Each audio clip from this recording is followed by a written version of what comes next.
Hello বন্ধুরা, এখন কিন্তু আমি অনেক সকাল সকাল ঘুম থেকে উঠে পড়ি। উঠে একটু ফ্রেশ হয়ে ঝাড়ু টাড়ু দিয়েই সোজা চলে যাব রান্নাঘরে। তার আগে ফ্রিজ থেকে আমি মাছটা বের করে একটু রোদে রেখে দিলাম। আর এইদিকে নোটে শাকগুলো ভালো করে আমি জলে ভিজিয়ে ধুয়ে নিচ্ছি।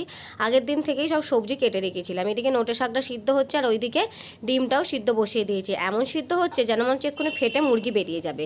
আর ওইদিকে মাছের মুড়ো দুটোয় নুন হলুদ মাখিয়ে রেখে দিয়েছি। আর লেবু মধু জলটা আমি খেয়ে নিলাম আর ওটাও ওকে দিয়ে দিলাম।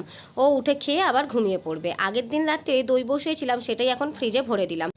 আর এদিকে পটল আলুর তরকারিটা করে নিচ্ছি আর তেঁতুলের মাছ দিয়ে হবে টক। রান্নাবান্না সেরে এখন আমি ডক্টরের রিপোর্টগুলো গুছিয়ে নিচ্ছি, কারণ 11টার সময় আমার ডক্টরের কাছে অ্যাপয়েন্টমেন্ট আছে। রিপোর্টগুলো একবারে নিয়ে অফিস বেরিয়ে যাব। 11টার সময় ডক্টরের কাছে গিয়েছিলাম, ওইখান থেকে বেরোলাম 2টোর সময়। জোর খিদে পেয়েছিল, তো পরের দিন থেকে ঠিক করেছি আমি খাবার নিয়ে তারপরে যাব। এই ভুল আর করব না। দুপুরবেলা এসে তাড়াতাড়ি করে লাঞ্চটা সেরে আবার সোজা চলে গিয়েছিলাম অফিসে। বিকেলবেলা এসে একটু ফ্রেশ হয়ে এখন আমি খেয়ে নেব ফল। আজকের